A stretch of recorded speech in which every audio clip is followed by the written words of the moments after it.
I dub thee a nerdy knight of the round, sworn defenders of all who oppress the nerd. Now, on to the round table. Listen to what they say, for their words will guide you.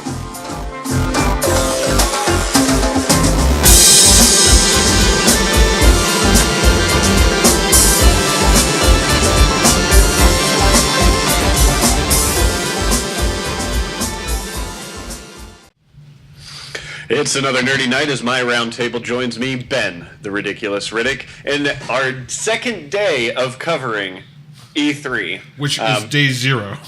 Yeah. Which is the real day zero. I am still sticking with yesterday being day zero. Today is day one, because this is the first day that I really care about. If you're watching and you're confused, blame that guy. Yep. Yeah, that's fine. I don't even care.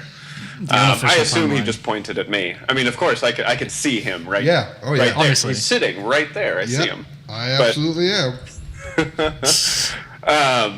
Tonight, our E3 coverage is going to start with Ubisoft and their press conference. Let's go ahead and start with a general reaction, like initial reaction to the press conference.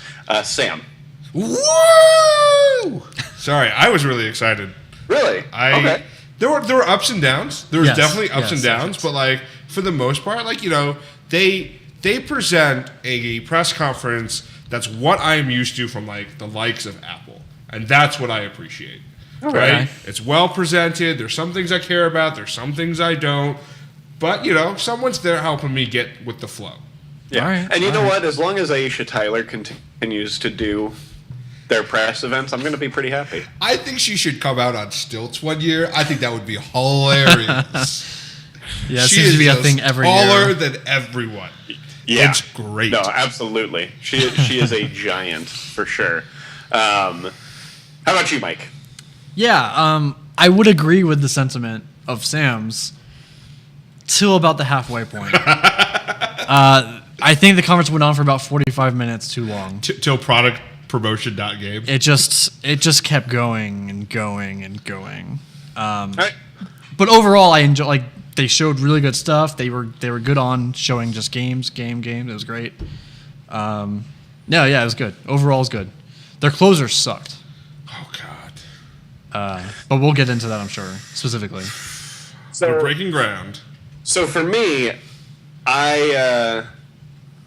this was the press conference that I didn't get to actually watch any of because I was at work all day.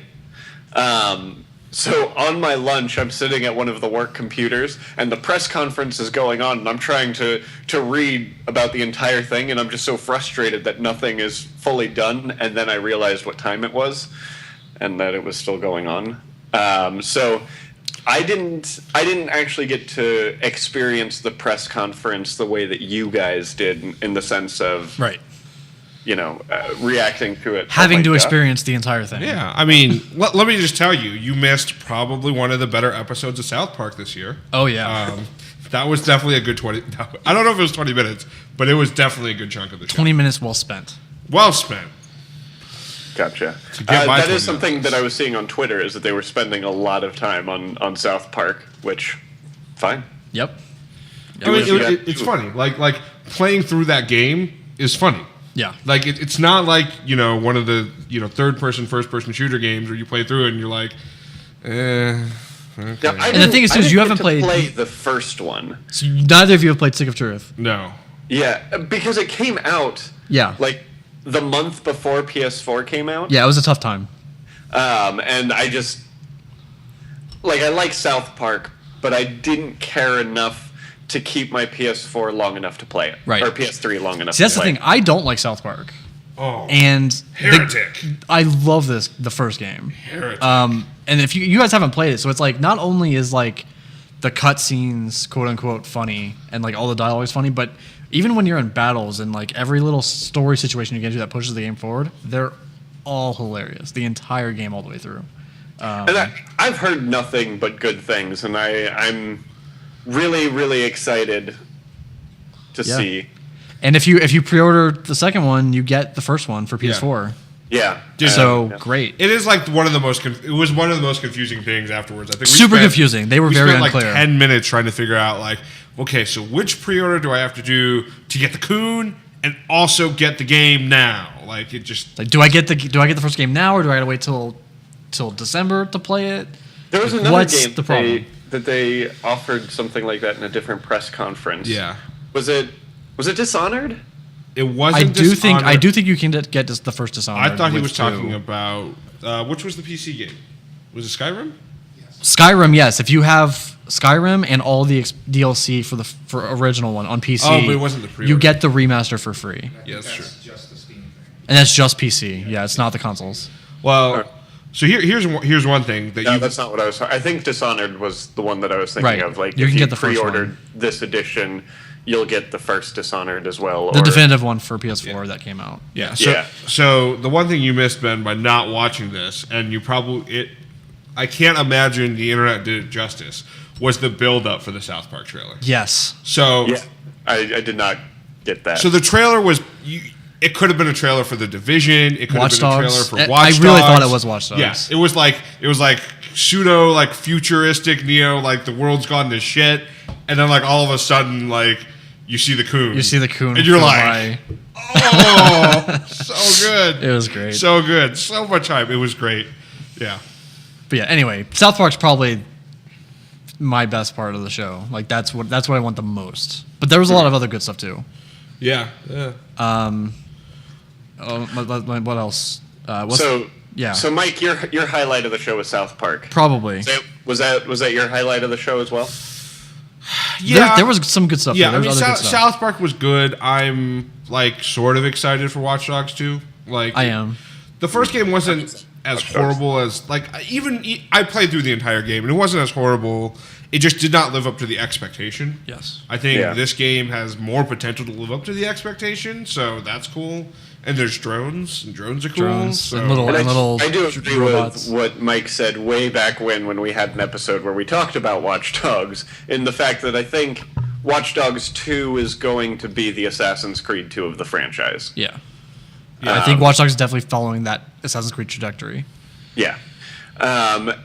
Plus, they put it in a city that I care about. Yeah. The one that's 10 minutes away from me. That matters, I think. Yeah.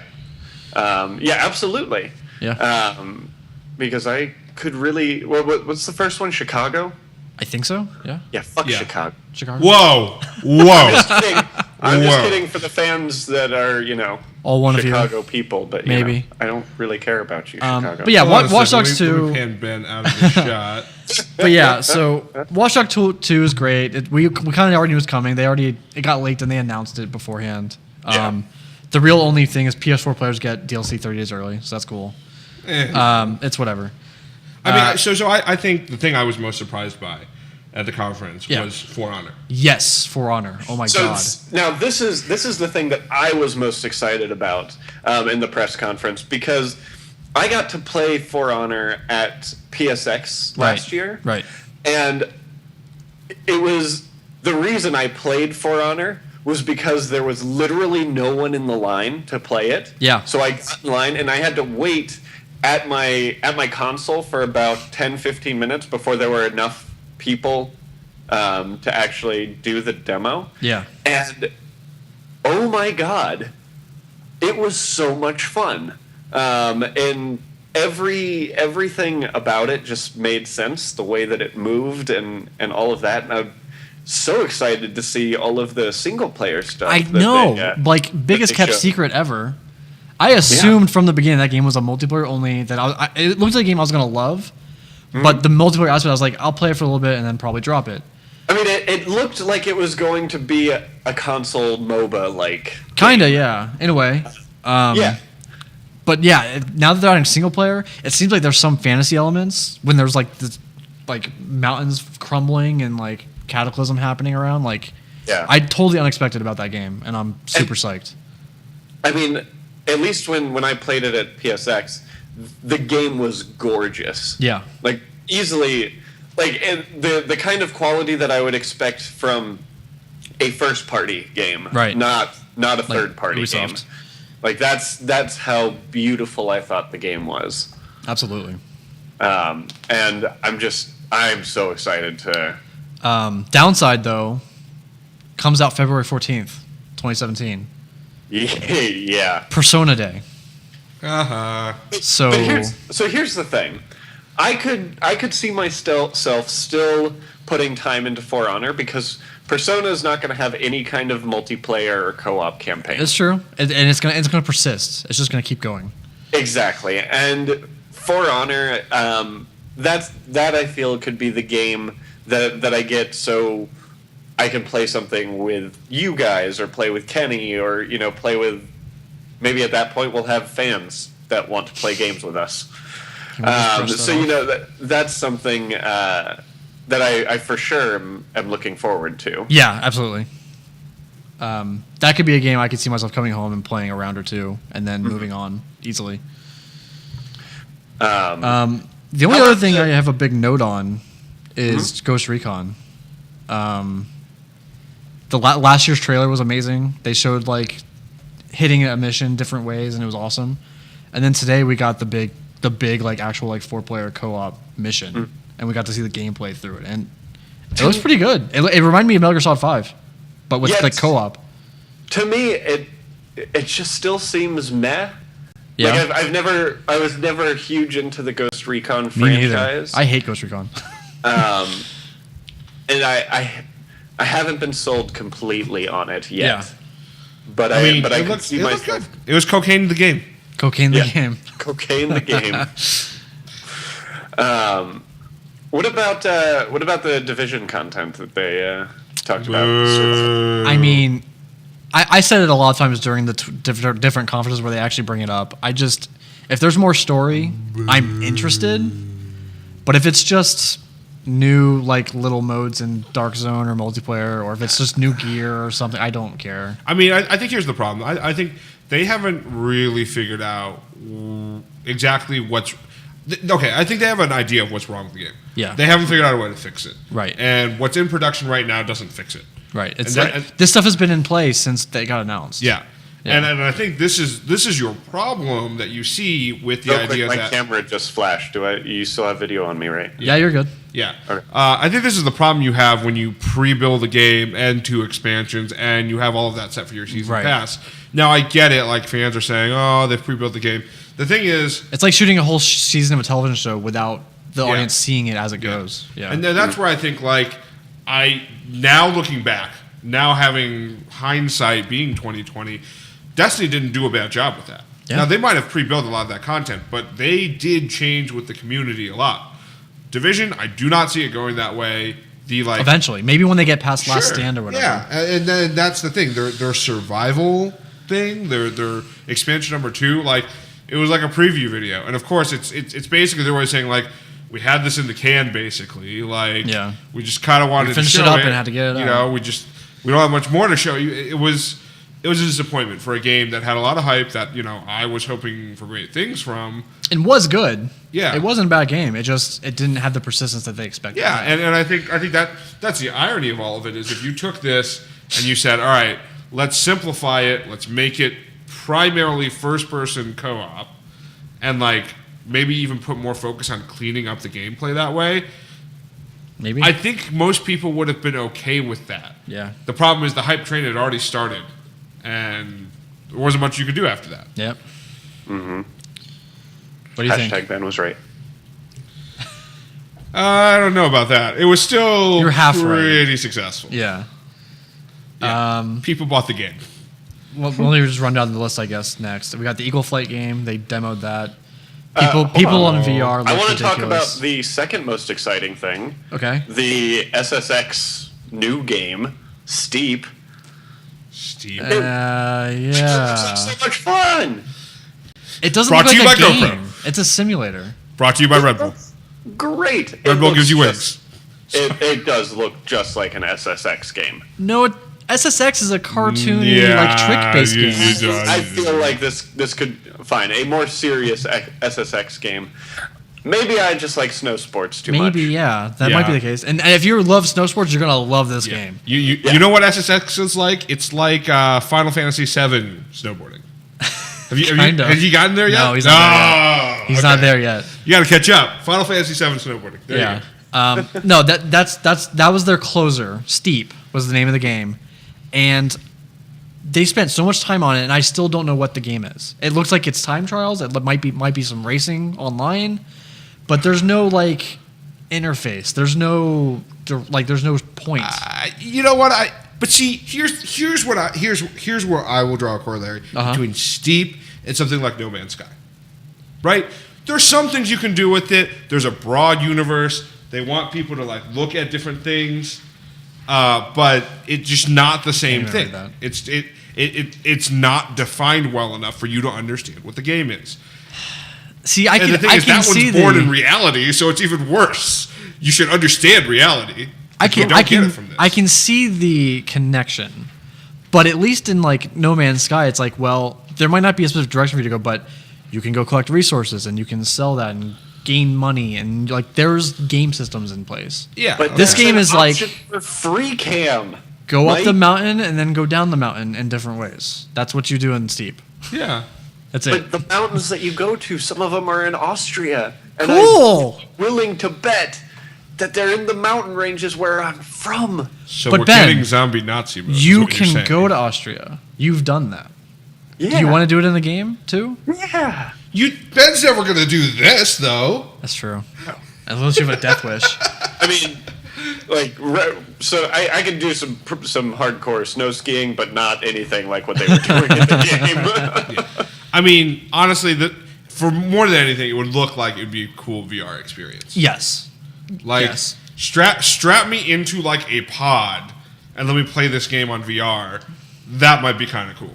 But I don't want to pay $60 for it. Oh, that'd be so cool. Yeah, no. With the VR version, it's like $800. That's like right? That's like the climb. You know, $50 for. Yeah, no, I get that, you. With your wave. Look, you know what? It looks pretty. Yeah. They probably didn't pay that much to make it since GoPro's throwing their money at it. God, it's so bad. So bad. I'm excited. I'm glad you're excited, Ben. What else do we have? We'll look forward to you sharing that with us, and then we will not buy the game, so we won't be able to watch Assassin's Creed movie. They wasted time on it. Let's talk about the other big VR experience. Oh, okay. Star Trek. Bridge Crew. Yeah, I wish I had gotten a chance to watch that whole thing. JobSimulator.game. Exactly. The best part was that they had LeVar Burton, both in their video and on stage. Oh, yeah. That was about it. Was great. The game looks cool, but get 3 friends, get 3 headsets, get 3 consoles/computers to play it on. Yeah, everything that I was reading about this was like, I don't see a home anywhere in the near future having 2 of these. Yeah. Let alone up to 4. And the game looks like a budget game. Like the graphics aren't amazing. God, so it's a budget game. It's a game that appeals to Hollywood actors. Yeah. So that's why LeVar Burton was so excited. So very cool idea. But everything I heard about LeVar Burton is he sold some VR during that conference. That dude can sell anything. Yeah. He's like, I was a great engineer in the game. It was awesome. You're like, okay.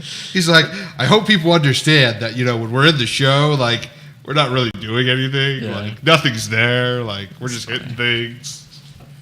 Like, yeah. That would be the way to sell that game, though. They got all Star Trek, like, alumni to play the game together. Like, honestly, you know what the best way to sell that game is? Like, for every pre-order of the game, you get a chance to win the ability to play with an actual crew. With the crew. With an actual crew from various enterprises. That would sell the game. That would be amazing. Ubisoft, sign me up. I mean, obviously, they also showed off their Just Dance stuff. Yeah, they opened with Just Dance. Opens up the conference. They didn't even really show the game, though. They just had the dancers on stage. I mean, said that the game exists. The thing is, the game doesn't change. It doesn't change at all. Which is new fine, songs. Because people all people want from most of those things is more songs. Yeah. Yeah.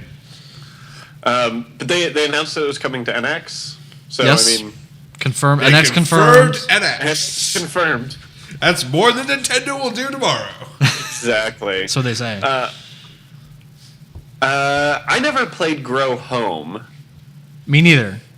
And they Grow Up is the sequel. Right. And it looks like a decent platformer, whatever. What about Trials of the Blood Dragon though? Oh yeah, I didn't have that on my list. I forgot about that one. God, I was so confused. I was really confused. I was confused. just like, what the hell is going on? I know Trials Fusion, and I know Blood Dragon, Far Cry 3. Still, I was lost until I looked it up after the trailer was done. This is just, let's mix the two together. Yeah. And why not? It looks fun. And I honestly, like, without having played either game, really, I probably would have done it the other way. They made a Trials Fusion game that had, like, Blood Dragon stuff. Mm-hmm. I would have made a first-person shooter that lets you do, like, vehicle riding like Trials Fusion. Oh, that would have been cool. But that would have been cool too. Ubisoft signed me. Yeah. I think that's pretty much it. We Grow Home, Star Trek, Eagle Flight, which we kind of mentioned, but we were going to talk about because it's not worth talking about. VR Ubisoft, hype. Ubisoft is giving away a free game every month this year, starting with Prince of Persia: The Sands of Time. Oh, well, I mean, that's cool. For what? Is it on PC or? I think it's PC. PC specifically? Yeah, sure.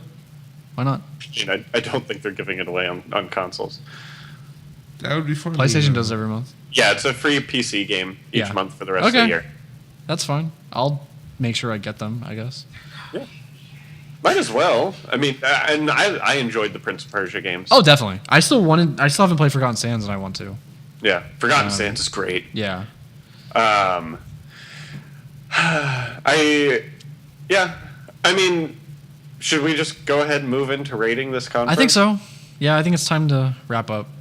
All right. Sam.